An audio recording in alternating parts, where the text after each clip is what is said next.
오늘 말씀 제목은 주님의 재림, 주님의 재림이라는 제목입니다.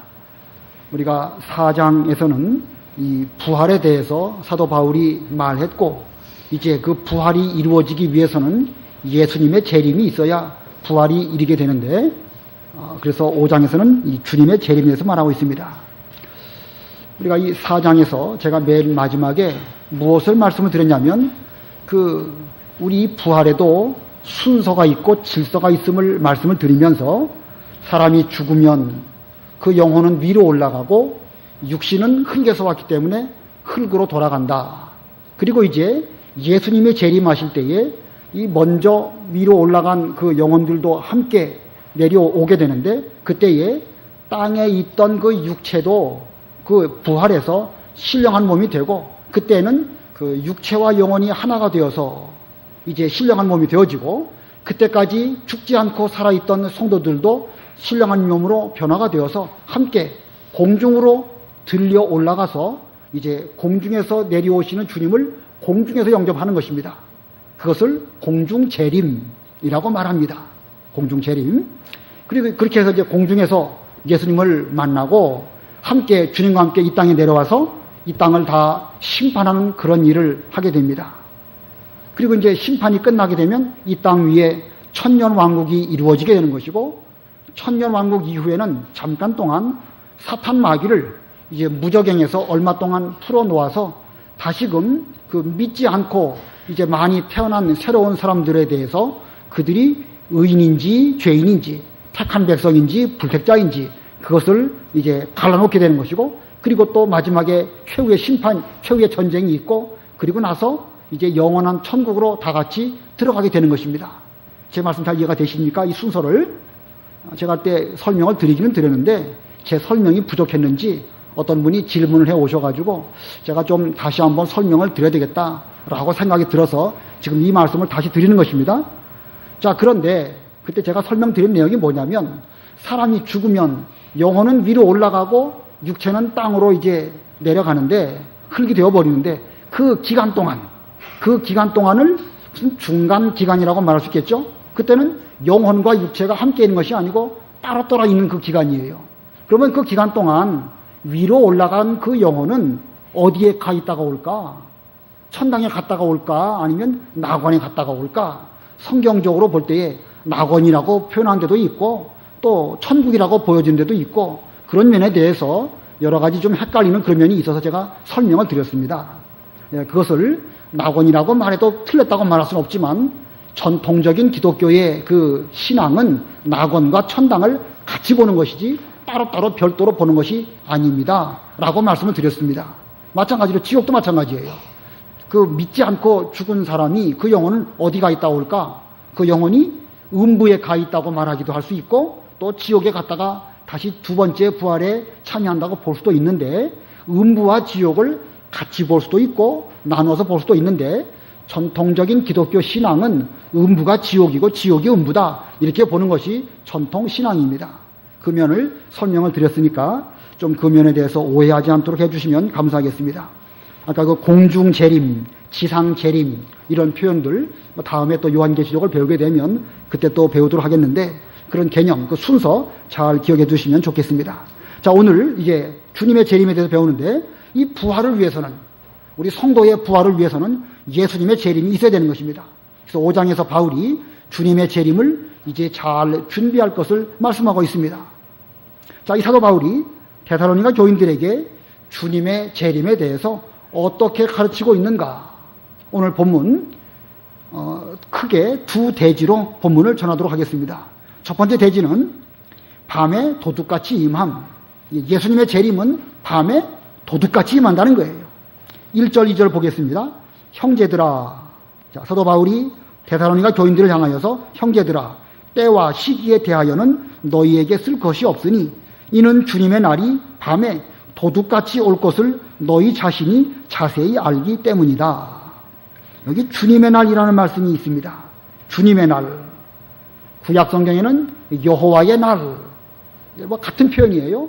이제 최후에 예수님께서 재림하시고 세상을 심판하시는 그러한 때를 구약 성경에서는 주로 여호와의 날이라고 표현하였고 또 신약 성경에는 주님의 날, 그 여호와를 구약 성경에 기록된 여호와를 때로는 번역할 때에 주라고도 번역을 합니다. 그게 왜 그러냐면요, 그 히브리 민족들은 하나님을 부를 때에 여호와라는 표현을 쓰질 않아요. 여호와라는 그 이름은 하나님 아버지의 이름이지요. 하나님 아버지의 이름인데 그 이름을 함부로 여호와 여호와 이렇게 부르는 것은 그거 옳지가 못하지요. 우리 한국 사람들의 생각으로도 그렇지 않습니까? 우리도 자기 아버지 이름 부를 때 아들이 뭐 박세덕 이렇게 이름 부르는 거 거의 결례 아니겠습니까? 히브리 사람들의 생각으로도 하나님을 부를 때에 아버지, 주님, 이렇게 엘로힘, 하나님 이렇게는 불러도 여호와라는 이름을 사실은 쓰지 않는 것입니다. 그래서 글로는 여호와라고 써놓지만 말할 때에는 주님 이렇게 부르는 것이 히브리 사람들의 이 생각인 것입니다. 그래서 시편 같은 경우에 주님이라고 번역된 그런 것들의 그 원문을 보면 여호와로 되어져 있는 것들이 참 많이 있습니다. 그래서 그 구약 시대의 여호와의 날 그러면 신약 시대의 주님의 날이라고도 할 수도 있는 것이고 또 때로는 그것을 그날, 우리 주 예수의 날, 그리스도의 날 이런 여러 가지로 이렇게 표현을 하고 있습니다. 그러면 그 주님의 날은 어떤 날이냐? 예수님이 재림하시는 날이고 그때는 세상을 심판하시는 날이고 또 성도들이 환난을 당하다가 환난이 끝이 나는 날이고 성도들을 핍박할 때 성도들 입장에서는 얼마나 힘들고 이 원수를 갚을 수는 없고 사랑하긴 해야 되겠고 힘들지요. 그때는 보수의 날입니다. 원수 갚는 날이기도 합니다. 또한 부활의 날이기도 합니다. 자, 이러한 이 여호와의 날, 주님의 날은 어떻게 임하게 되느냐? 오늘 보니까 밤에 도둑같이 임한다고 그랬습니다. 주님의 날은 밤중에 도둑이 올 것 같이 그런 모습으로 오신다. 왜 하필 예수님께서 오시는 날을 그 비유를 들어도 꼭 도둑으로 비유를 들었을까? 좀 기분이 좀 이상하죠? 주님이 오시는 것이 뭐 기쁘고 즐거운 날인데 꼭 도둑 맞는 것 같은 그런 표현으로 하긴 했어요. 뭐 좀 그렇긴 한데 이런 표현은 예수님께서도 직접 사용하신 표현입니다. 마태복음 24장에 보면은 예수님께서 깨어 있어라 라고 말씀하시면서 그날은 이 도둑같이 임할 것이다 이렇게 말씀하셨습니다. 자, 생각지 아니한 때에 갑자기 오신다는 그 사실을 상징적으로 극적으로 표현하기 위해서 이제 밤중에 도둑같이 오신다라고 말씀하셨습니다.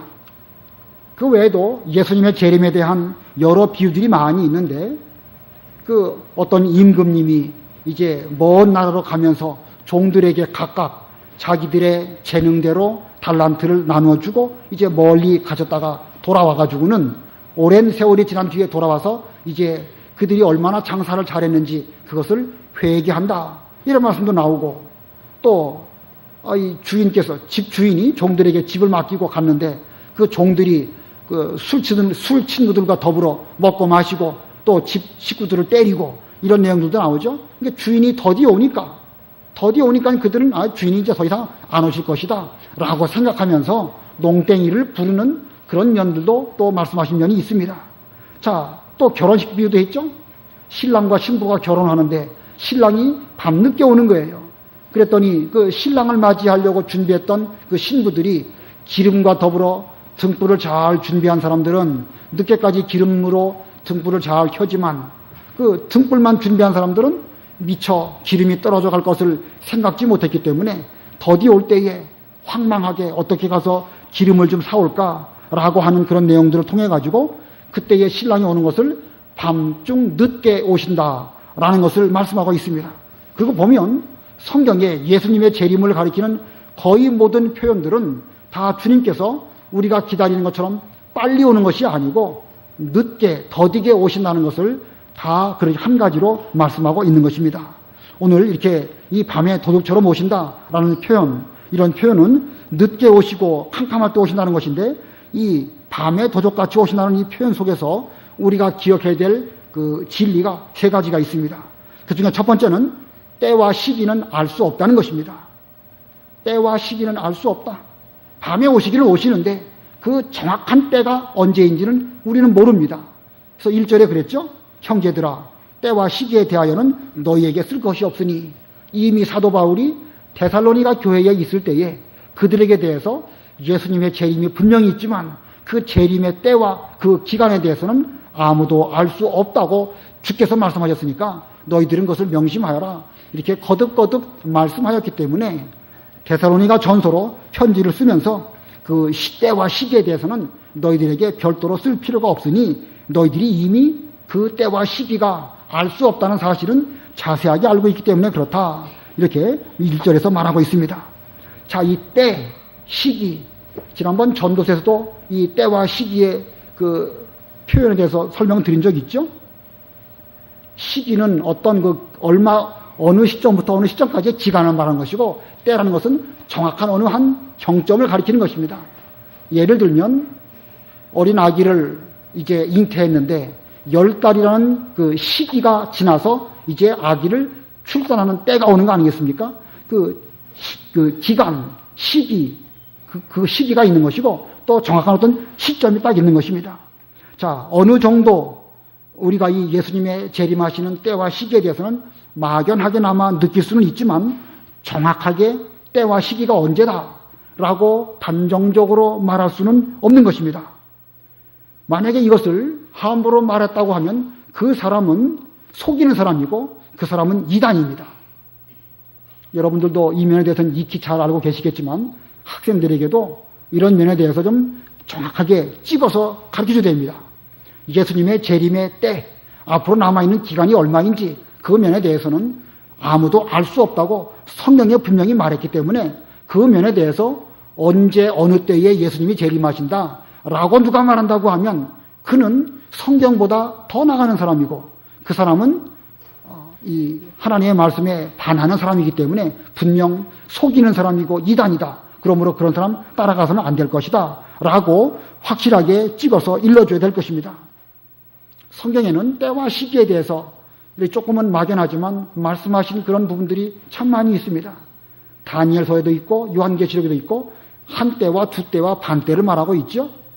다니엘 12장에 보면 한때, 두때, 반때를 말하면서 1260일을 말하고 있습니다. 자, 1260일 이렇게 날짜를 정확하게 말하고 있으니까 이것을 뭔가 원리적으로 잘 따지면 알 수 있지 않을까 이렇게 생각하면서 사람들은 어느 징조가 보이는 시점에서부터 1260일을 따지고 그리고 거기서 30일이 더 지나서 1290일 그리고 또 45일이 더 지나서 1335일 이런 내용들 그 다니엘 12장에 있는데 이런 것을 가지고 일부 사람들은 달력을 펴놓고 예수님의 재림의 시점을 예언하는 그런 사람들이 있습니다. 자, 여러 사람들이 지금까지 그런 것들을 예언했지만 지금까지 하나도 맞지 않았죠? 하나도 맞지 않았고 그런 그 말 꼬임에 넘어간 사람들은 다 그 잘못된 신앙의 길을 걸어가고 생활도 엉망진창이 되고 또 가정이 다 파탄이 되어지는 일들도 많이 있었는데 그런 일들이 지금도 수시로 있습니다. 수시로.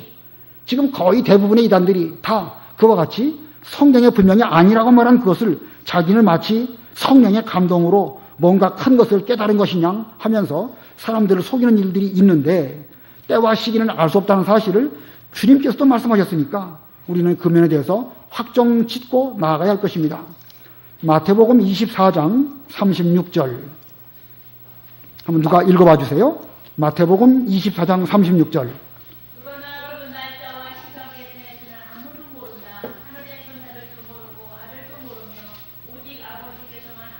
예, 아들도 모르시고 예수님께서도 모르신다고 그랬습니다.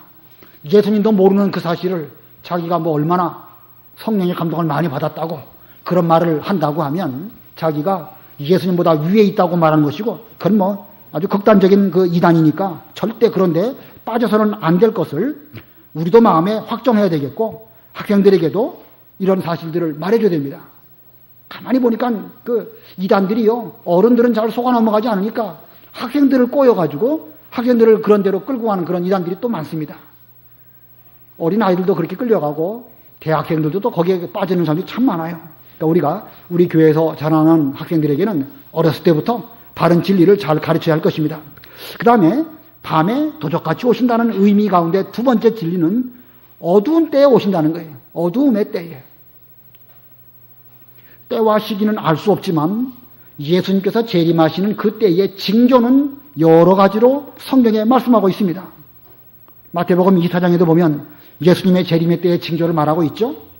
처처에 기근과 지진이 있고 난리와 난리의 소문이 있고 뭐 여러 가지 그런 징조들이 많이 있는데 그 중에 하나가 어두움입니다. 이 어두움이라는 의미의 상징은 뭘 가리키는 것일까? 어두움. 이것은 무슨 물리적인 어두움? 물론 물리적인 어두움일 수도 있을 것입니다.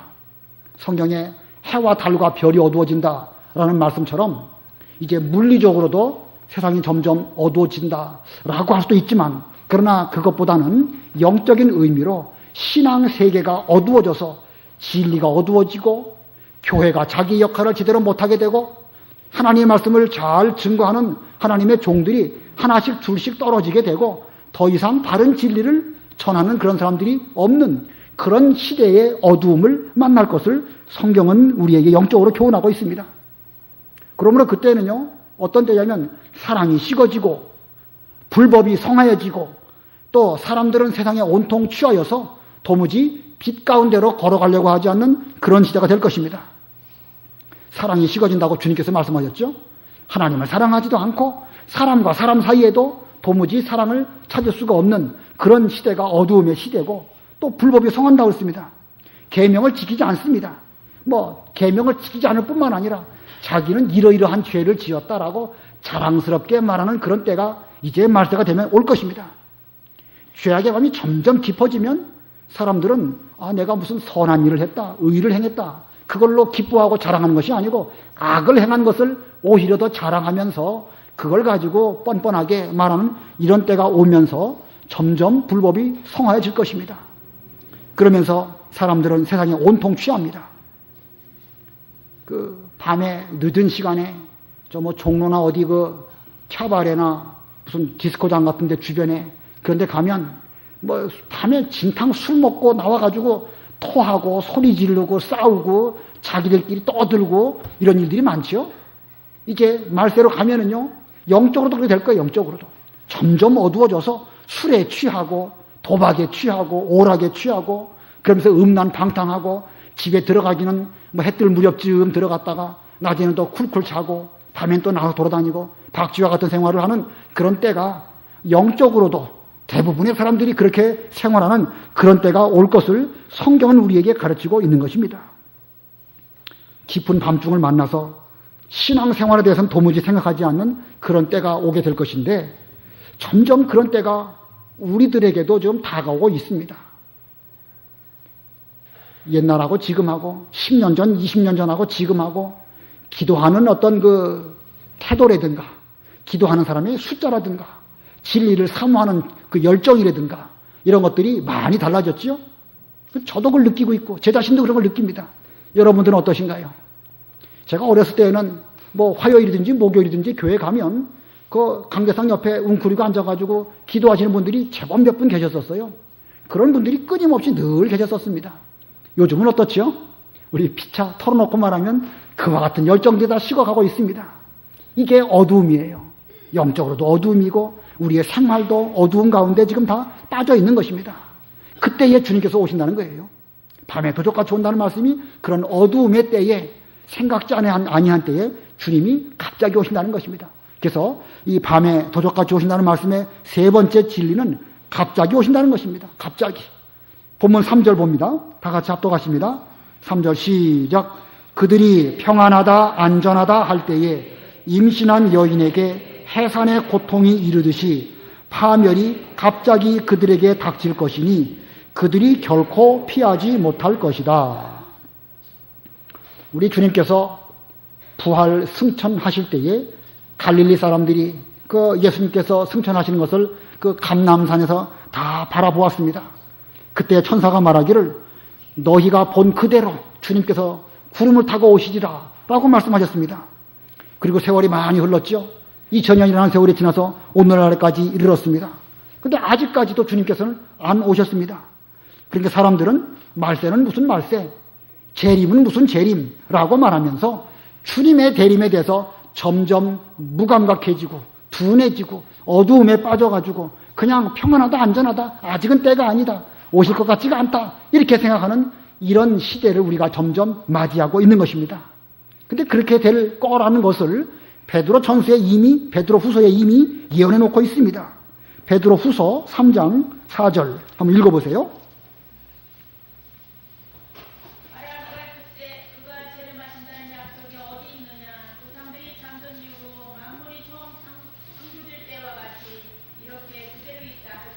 예, 만물이 창조됐던 그 때와 같이 지금도 만물이 그대로 있다. 그대로 있더라. 실제로 그대로 있습니까? 창조될 때와 같이 지금이 그대로 있나요? 그렇지 않습니다. 그 한 번 노아 홍수로 세상을 다 물로 심판하셨는데 사람들은 노아 홍수를 일부러 잊어버리려고 생각하면서 그냥 그대로 있지 않느냐. 재림은 무슨 재림이고 심판은 무슨 심판이냐. 이렇게 사람들은 생각하면서 평안하다, 안전하다 이렇게 생각하는 것입니다. 하지만 아까 3절의 말씀처럼 주님의 재림의 날이 갑자기 닥치게 될 것이고 그렇게 되면 그렇게 말하는 자들은 결코 예수님의 재림 때의 그 심판을 피하지 못할 것이다 라고 말한 것입니다. 3절 끝에 그들이 결코 피하지 못할 것이다. 결코 무엇을 피하지 못할 것이다 라고 말씀하셨느냐? 예수님의 심판을 그들은 피하지 못할 것이다 라고 말한 것입니다. 그러므로 지금 시대에 우리가 사랑이 식어지고 불법이 성하고 그러면서 세상에 취해가지고 살아가고 있는 이런 사람들은 예수님의 심판을 피할 수 없음인 줄을 깨닫고 우리는 예수님의 재림을 잘 준비하는 그런 사람들이 되어야 될 것입니다. 예수님의 재림을 잘 준비하는 사람은 심판에 받지 아니하고 부끄러움에 처해지지 아니하고 기쁨으로 예수님을 영접할 수 있게 될 것입니다. 그래서 두 번째 대지가 주님의 날을 준비할 것입니다. 자, 예수님의 재림을 잘 준비해야 되겠는데 두 번째 대지가 주님의 날을 준비할 것. 4절부터 마지막 12절까지입니다. 자, 본문 4절로 5절 다 같이 합독하십니다. 4절 5절 시작. 그러나 형제들아 너희는 어두움에 있지 않으므로 그날이 도둑같이 너희에게 이르지 않을 것이니 너희는 모두 빛의 아들들이며 낮의 아들들이기 때문이다. 우리는 밤이나 어두움에 속하지 않았다. 자, 너희는 모두 빛의 아들이며 또 밤이나 어두움에 속하지 않았다. 여기 너희는이라고 하는 대상은 먼저는 데살로니가 교인들을 가리키는 것이고 또 넓은 의미로는 예수님을 믿는 모든 성도들, 구원받은 성도들을 전부 가리키는 것입니다. 우리들은 빛의 아들이고 또 낮의 아들들이라고 했습니다. 우리가 다 빛의 아들이면 우리 아버지는 누구시지요? 하나님 아버지, 빛이신 하나님 아버지시고 또 하나님께서 사람의 몸을 입고 찾아오신 예수님으로 말미암아 우리가 그분의 아들이 되었고 그분으로 말미암아 구원을 받아서 새로운 생명으로 중생케 된 것입니다. 요한복음 1장에 보면 태초에 말씀이 계셨다고 그랬고 그 말씀이 생명과 빛이라고 했습니다. 근데 그 빛이 어두움의 빛이었는데 어두움이 그 빛을 깨닫지 못하였다라고 말하면서 영접하는 자, 곧 그 이름을 믿는 자에게는 하나님의 아들이 되는 권세를 주셨는데 그 권세는 사람으로 말미암아 얻어지는 것이 아니고 하나님으로 말미암아 우리에게 주어지는 것이다 라고 말하고 있습니다. 다시 말하면 믿음으로 말미암아 구원받은 우리들은 내 힘으로 구원받은 게 아니에요. 하나님으로 말미암아 구원받은 것이기 때문에 우리는 빛의 아들이고 낮의 아들입니다. 그러므로 우리는 결코 이 어두움에 있거나 심판에 처해지거나 지옥에 가거나 그런 심령은 한 사람도 없습니다. 한 사람도 없어요. 어느 누구도 예수님을 입으로 믿고 마음으로 시인하고 입으로 믿는 사람은 그 사람은 결코 어두움의 세력이 그를 해치지 못한다는 것입니다. 자, 이제 빛이신 예수님에게 나오는 사람에게는 더 이상 어두움에 속하지 아니하는 것은 이것은 빛이신 예수님을 믿는 것이기 때문에 예수님으로 말미암아 우리에게 중생한 영혼을 얻은 우리들은 더 이상 악한 자가 어두움의 권세가 우리를 만지지도 못한다는 것입니다. 자, 이제 우리는 다 빛의 아들이고 낮의 아들이 되었는데 더 이상 어두움이 우리를 지배하지 못하게 되지만 그러나 한 심령도 지옥에 가진 않지만 그렇다고 해서 우리가 그것만으로 다 됐다 이렇게 말할 수 없어요. 왜냐하면 우리가 다 빛의 아들이 되기는 되어서도 빛의 아들 가운데도 이제 해와 같이 빛나는 사람, 달과 같이 빛나는 사람, 별과 같이 빛나는 사람도 있고 별 중에도 또 강하게 비치는 빛도 있고 그렇지 못한 빛도 있는 것처럼 다 영광이 제 각각이라고 성경은 우리에게 가르치고 있습니다.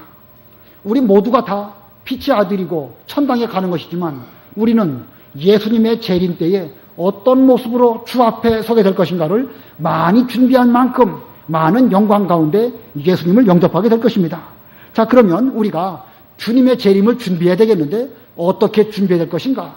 세 가지 소지가 있습니다. 세 가지 소지의 첫 번째는 깨어 정신을 차릴 것. 깨어 정신을 차릴 것. 6절 봅니다. 6절. 그러므로 우리는 다른 이들처럼 잠자지 말고 오직 깨어서 정신을 차리자. 자는 자들은 밤에 자고 취하는 자들은 밤에 취한다. 그러나 우리는 낮에 속하였으니 정신을 차리고. 자, 여기 정신을 차리고가 두 번 나오죠. 6절에도 오직 깨어서 정신을 차리자. 8절에도 정신을 차리고. 이 세상이 점점 어둠을 향하여 진행이 되어집니다. 지금 우리가 점점점 밤이 가까워지고 있는 거예요. 지금 시대적으로 대략 밤중으로 친다고 하면 몇 시쯤 되고 있을까요? 지금이. 어떻게 생각하세요? 저 시계로는 8시 12분인데 우리 오늘 저녁에 8시 12분이에요. 아마 이 시대적으로도 보면 대략 이맘때쯤이 아닐까 생각이 들어요.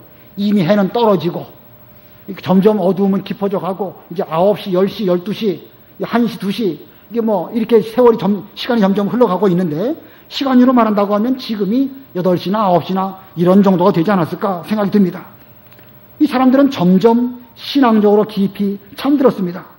심지어 믿는 우리들마저도 신앙적으로 졸고 잠자면서 등불을 준비하긴 준비했는데 더 이상 기름이 없어가지고 깜빡깜빡거리고 있는 이런 상태가 아닌지, 술 취해서 정신을 못 차리고 있는 가운데 있지 아니한지, 비록 우리가 알코올이라고 하는 술을 먹지 않는다 할지라도 세상에 여러 가지 근심, 걱정, 먹고 사는 문제 이런 것 때문에 마음을 다 빼앗겨서 믿는 일에 정신을 못 차리고 있지 아니한지 우리 자신을 돌아봐야 할 것입니다.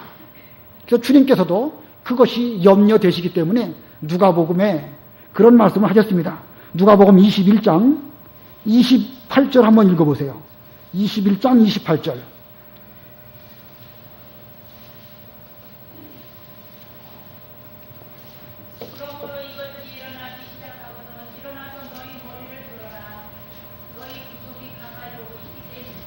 예, 머리를 들어라. 정신 차리고 세상에다가 코를 콱 쳐박고 믿는 일에 대해서는 도무지 생각지도 않고 먹고 사는 일만 근심하는 그런 데 있지 말고 좀 머리를 들어라. 주께서 말씀하셨습니다. 그리고 바로 지나서 누가복음 21장 34절부터 한번 읽어보세요.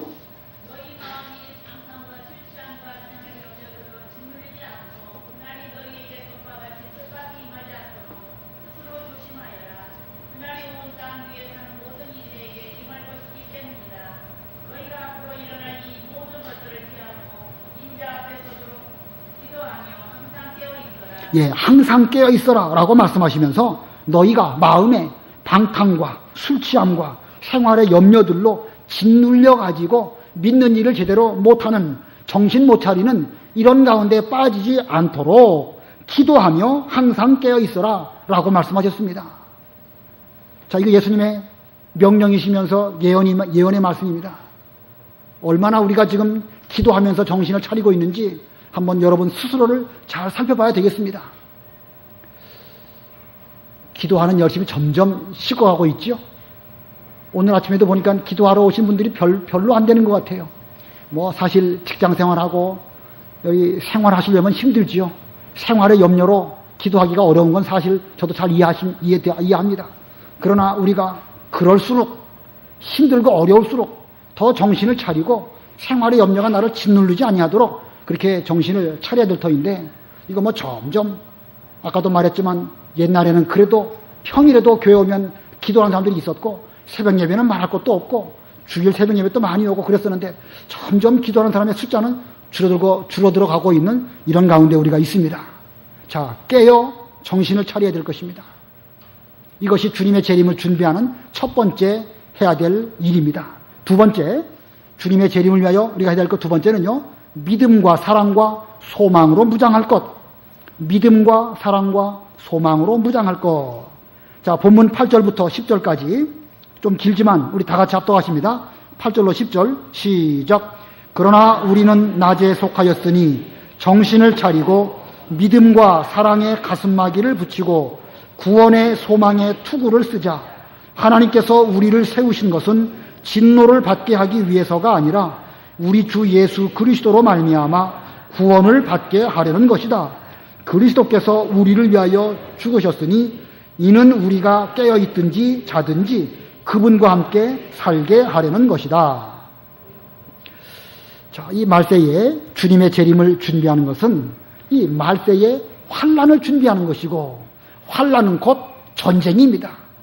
그 전쟁은 무슨 무기를 들고 싸우는 그런 전쟁이 아니고 영적인 전쟁이에요. 사탄 마귀가 우리를 넘어뜨리려고 하는 그런 영적인 전쟁입니다. 그렇기 때문에 우리는 이 전쟁에서 지지 않도록 하기 위해서는 먼저는 정신을 바짝 차려야 되는 것이고, 그 다음은 영적인 무기를 준비해야 되겠습니다. 성도가 필요한 영적인 무기가 뭐겠습니까? 여기 있는 것처럼 우리의 무기는 믿음과 사랑과 소망, 이 무기입니다. 그래서 우리 가슴에는, 여기 가슴막이를 뭘 하라고 그랬습니까? 믿음과 사랑의 가슴막이, 옛날 개혁성경에는 흉배라고 그랬죠. 옛날 활이나 이런 것들이 날라올 때에 가슴에 흉배를 딱 붙여가지고 화살이 뚫지 못하도록 갑옷처럼 그걸 해야 되는데, 그것이 믿음과 사랑입니다. 상대방이 나를 공격할 때에도 나는 사랑으로 당신을 사랑합니다. 나는 예수님의 사랑으로 당신을 사랑합니다. 내 마음에는 하나님을 믿는 믿음이 있기 때문에 아무리 나를 넘어뜨리려고 해도 그 믿음으로 나는 든든히 서 있습니다. 이게 우리의 영적인 무기인 것입니다. 뿐만 아니라 우리의 머리에는 구원의 투구를 쓰는 거예요. 그리고 그걸로 소망을 삼습니다. 우리는 죽어도 산다. 죽어도 우리에게는 부활의 소망이 있기 때문에 죽으면 죽으리라 라는 믿음을 가지고 우리는 얼마든지 원수를 향하여 나아갈 수 있는 이런 영적 무장을 할 때에 우리는 예수님의 재림을 잘 준비하는 것입니다. 예수님께서 십자가 환난이 있을 때에 주님께서는 먼저는 하나님 아버지를 믿으셨고, 그러면서 사랑으로 잘 준비하셨습니다. 그래서 그 가룟 유다가 예수님을 팔려고 할 때에도 그에게 대하여 친구여 라고 말씀하시면서 사랑을 나타내 주셨고, 자신을 십자가에 못 박는 그 원수들에게 대해서도 하나님 아버지 앞에 저들이 모르고 하는 것이오니 용서해 달라고 하나님께 그 사랑의 기도를 드리셨던 것입니다. 반드시 우리의 그 말세 때에도 타락한 기독교가 세상 권력과 결탁해가지고 우리들을 핍박하는 것입니다. 요한 계시록에도 그렇게 말씀하고 있고, 예수님의 십자가도 그렇죠. 누가 예수님을 십자가에 못 박게 했죠? 빌라도, 타락한 그 세상 정권, 그리고 당시의 대제사장이나 바리새인들, 그 타락한 기독교가 서로 결탁을 해가지고 예수님을 십자가에 못 박는 이런 죄악을 저질렀습니다. 마찬가지로 말세가 되면 누가 성도를 핍박하는가? 세상의 권세가 타락된 기독교와 연합을 해가지고 우리 성도들을 핍박할 때가 반드시 있게 될 터인데, 그때 우리는 예수님의 모습처럼 우리도 하나님을 믿는 믿음을 가지고, 그 믿음을 가지고 또 서로 사랑을 하면서, 그러면서 우리는 죽음 이후에 부활이 있다, 부활의 소망을 바라보면서 십자가 환난을 향하여 나아가는 이런 우리가 될 때에 우리도 이 말세 환난을 잘 이길 수 있게 되는 것입니다.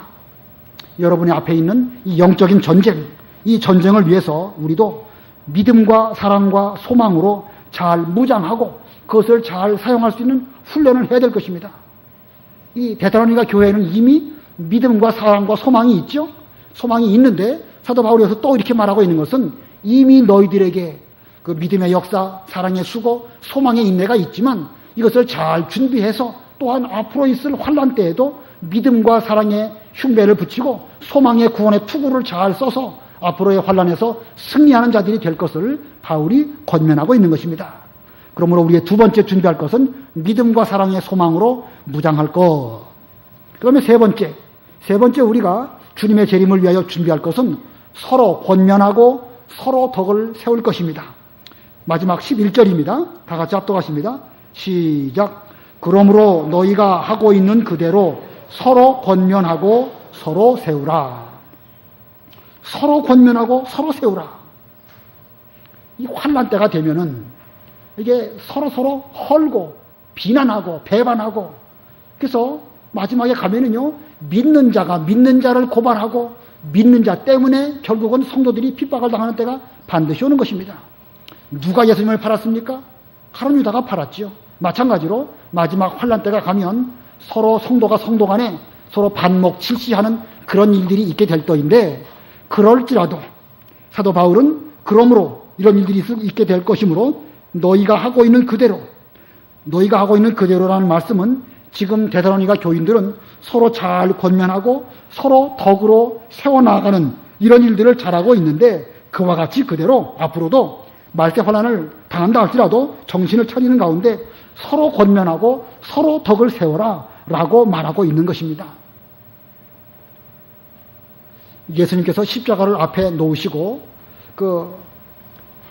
베다니 이 문둥이의 집에 가셨죠. 그때에 예수님에게로부터 병나음을 입은 마리아가 예수님의 머리에 향유를 부어서 온 집안에 향유 냄새가 가득하게 되었습니다. 그때에 가룟 유다가 뭐라고 말하죠? 저 향유를 팔아가지고 300데나리온으로 가난한 사람들을 나눠주면 얼마나 좋을 터인데 저걸 왜 허비하는가? 라고 말을 합니다. 벌써 비난하는 말, 허는 말 하는 거죠. 가룟 유다가 말하는 그 근본적인 저희가 뭡니까? 그 아까운 돈을 왜 허비하느냐? 라고 말하면서 예수님의 십자가라든가 예수님의 장례에 대해서는 도무지 생각지도 않는 거예요. 그런 말에 다른 제 아들도 부안해동 해가지고 참 그거 아깝다. 한 번에 그걸 다 쏟아버리면 어떡하는가? 라고 생각하면서 그 여인의 그 향기로운 믿음의 준비에 대해서는 도무지 이해하지도 못했습니다. 그럴 때 주님께서 그냥 두어라. 이 여인이 하는 것은 나의 장례를 위하여 장사를 준비한 것이다. 이렇게 하시면서 이 복음이 전파되는 곳마다 이 향기가 나타나게 될 것을 말씀하셨습니다. 그와 같은 일이 앞으로도 있을 것입니다. 서로 배반하고 헐고, 권면은 무슨 권면이요. 조금만 꼬투리가 있으면 그 꼬투리 잡아가지고 헐게 하는 그런 일들이 심지어 교회 내에서도 있을 것임을 여기 바울도 이 데살로니가 교인들에게 말하고 있는 것입니다. 그러므로 장래에 이런 일들이 있게 될 것을 우리는 기억하면서 우리는 헐고 또 무너뜨리는 그런 가운데 있지 말고 잘 권면하고 덕을 세워나가는 이런 교회가 되어야 할 것입니다. 우리 교회에 좋은 점도 있고 나쁜 점도 있어요. 우리 교회 나쁜 점이 뭐죠? 주차장이 없다. 또 뭐 있습니까? 따지고 보면 하나하나 많이 있을 거예요. 많이 있지만 그 좋은 면도 많이 있어요. 오래되고 바른 진리를 배우고 경건한 예배 드리고 우리가 예배 시간에 참 거룩하게 되고 이런 좋은 면도 많이 있는데, 좋은 면에 대해서는 그냥 별것도 아닌 것처럼 생각하면서 자기 마음에 안 드는 그런 것만 가지고 자꾸 말한다고 하면 그 교회가 어떻게 되겠습니까? 하나님의 진리운동에 얼마나 큰 손해를 끼치게 되겠습니까? 그러므로 우리는 좋은 것만 자꾸 말하고 나쁜 것은 자기가 노력해가지고 그걸 덮어두려고 노력을 해야 되는 거예요. 좀 문제가 있다 그러면 내가 적극적으로 참여해가지고 교회가 더러우면 청소를 하고, 밥이 맛이 없으면 내가 좀 반찬을 갖고 와서 맛있게 하고, 좀 사랑이 없으면 내가 먼저 사랑을 베풀고, 이런 교회가 되어질 때에 이게 좋은 교회가 되는 것입니다. 제가 상대원 교회에 오니까 여러 사람들이 우리 상대원 교회 어떠냐고 저한테 물어봐요. 제가 뭐라고 대답할 것 같습니까? 참 뭐라고만 하긴 해야 되겠는데, 이거 제 솔직한 심정으로 우리 상대원 교회는 참 좋은 교회입니다. 그런데 꼭 몇몇 가지만 잘 다듬으면 정말로 보석같이 좋은 그런 교회가 될 터인데, 꼭 몇몇 가지만 좀 고치면 좋겠습니다. 제가 그렇게 말합니다. 그 몇몇 가지가 무엇인지 그건 제 책임이에요. 제가 이게 기회 있을 때마다 좀 가르치고 책망하고 일깨워주고 권면해서 우리 교회가 정말 원석으로는 좋은 교회인데 이걸 잘 다듬어가지고 정말로 자타가 공인하는 이런 좋은 교회가 되어야 되겠다, 이런 마음을 제가 갖고 있습니다. 우리가 좀 그런 마음가짐으로 앞으로 제가 권면의 말씀을 드릴 때에 여러분도 제 말씀을 잘 듣고 여러분도 우리 교회의 좋은 면을 말해야 되는 거예요. 여러분 눈으로, 좋지 못한 눈으로 보면은요, 온통 나쁜 것만 보입니다. 목사도 말이 빠르고, 또 사랑도 없고, 얼굴도 쌀쌀맞게 생겼고, 또 교회 점심 때 점심 맛 있어요, 없어요? 그런 거 갖고 말하는 사람도 있어요. 다른 교회처럼 도시락을 싸오게 할까? 제가 그런 생각도 들더라고요. 맛없으면 자기 집에서 반찬을 잘 해갖고 와가지고 옆에 사람도 나눠주면서 맛있게 먹으면 되는 것인데, 맛없다고 말하기 이전에 아, 이것만 해도 감사하다. 이렇게 생각을 해야 그게 올바른 태도 아니겠습니까? 근데 뭐 맛이 없다, 뭐가 어떻다 자꾸 그렇게 말하면 그게 허는 거예요. 아, 잘 먹고, 오후 예배 잘 드리고, 그러면 얼마나 좋습니까? 근데 뭐 몇몇 가지 불평한 것만 가지고 자꾸 말하게 되면 교회가 은혜롭지 못하게 되고, 우리 여기 수요일 날 예배 나오시는 분들은 그래도 괜찮아요. 어쩌다 한번 오는 사람이나 믿음이 연약한 성도들은 그런 말 들을 때에 이 교회는 뭔가 시원치 않구나 이렇게 생각하고 믿음의 손해를 받게 된다고 하면 우리가 큰 하나님의 일에 좋지 못한 영향을 미치게 되는 것입니다. 아무쪼록 바라기는 좋은 면 덮어두고 나쁜 면만 말하는 그런 사람 되지 말고 항상 좋은 면을 잘 권면하고 나쁜 면이 있다고 하면 내가 적극적으로 노력을 해서 고치고 좋은 교회를 만들어 나가려고 노력하는 그런 교회, 그것이 여기 11절에 나와 있는 서로 권면하고 서로 세우라라는 것입니다. 우리는 이미 이 교회 안에 들어와 있죠. 이 교회 안에 있기 때문에 우리는 이 교회의 어떤 부족한 면 이런 거 말할 수 있습니다. 그러나 그것이 허는 쪽으로 바깥에서만 한다고 하면 이거 아주 나쁜 거예요. 우리 모두가 다 이 교회의 어떤 못마땅한 면에 대해서 말할 수 있어요. 그런 걸 말해야 건전하게 개선할 수 있기 때문에 말할 수 있죠. 그러나 그것을 허는 쪽으로 말하는 것하고 세워나가는 차원으로 말하는 것하고는 근원적으로 다릅니다. 그러므로 우리는 진리 안에 들어오고 이 교회가 아버지 하나님의 교회요, 내 교회인 줄 알고 이 교회를 진심으로 사랑하는 마음으로 우리가 개선할 것은 개선하고 노력할 것은 노력하면서, 그러나 전체적인 면으로 볼 때는 서로 권면하고 세워나가는 이런 교회가 될 때에 앞으로 가면 갈수록 점점 이 상대원 교회가 튼튼한 교회가 되어져서 말세에도 주님의 재림을 잘 준비할 수 있는 그런 교회와 그런 성도가 될 것입니다. 아무쪼록 바라기는 우리 교회는 깨어서 정신을 차리고, 두 번째가 뭐였죠? 저도 하고 생각이 안 나네요. 예, 믿음과 사랑과 소망의 무장을 하고, 그리고 세 번째는 서로 권면하고 서로 세울 것. 이렇게 좋은 교회가 되시기를 바랍니다. 기도하겠습니다.